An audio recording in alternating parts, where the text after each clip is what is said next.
Pemerintah Kabupaten Pidijaya melalui Dinas Kesehatan dan Keluarga Berencana melaksanakan upacara Hari Kesehatan Nasional ke-58 di halaman kantor Dinas Kesehatan dan Keluarga Berencana Kabupaten Pidijaya pada Sabtu 12 November 2022. Meskipun kondisi pada acara puncak peringatan Hari Kesehatan Nasional Kabupaten Pidijaya sedang diguyur hujan deras, para peserta tetap semangat mengikutinya.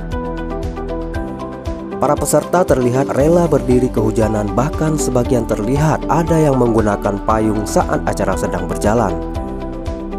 Wakil Bupati Pidijaya Dr. Haji Said Mulyadi SEMSI saat menjadi pembina upacara berpesan agar peringatan Hari Kesehatan Nasional ke-58 ini menjadi momentum untuk perubahan besar dalam sistem kesehatan nasional Indonesia, khususnya Pidijaya.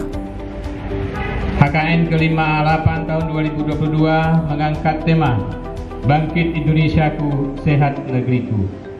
Tema ini dipilih untuk menggambarkan bangkitnya semangat optimisme seluruh lapisan masyarakat Indonesia yang secara bersama, bahu-membahu dan bergotong royong dalam menghadapi situasi kesehatan di masa pandemi COVID-19, sehingga masyarakat Indonesia dapat kembali beraktivitas dan produktivitas agar Indonesia kembali bangkit dan kembali sehat.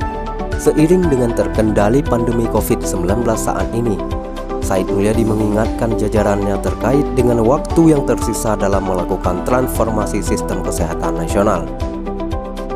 Ada 6 pilar dalam melakukan transformasi sistem kesehatan.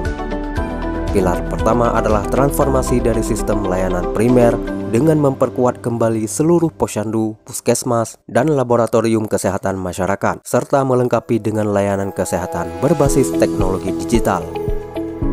Kemudian, pemerintah Kabupaten Pidijaya melalui Dinas Kesehatan dan Keluarga Berencana Pidijaya juga terus bekerja keras dalam menurunkan angka kasus stunting di Kabupaten Pidijaya dengan berbagai program andalan, seperti salah satunya Celeng Stunting.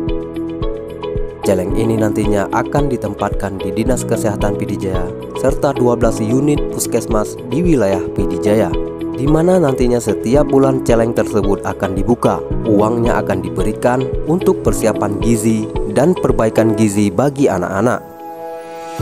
Para peserta upacara Hari Kesehatan Nasional ke-58 ini diikuti para tenaga kesehatan se-Kabupaten Pidijaya, mahasiswa, ormas, dan pegawai dinas kesehatan, dokter, dan kepala puskesmas.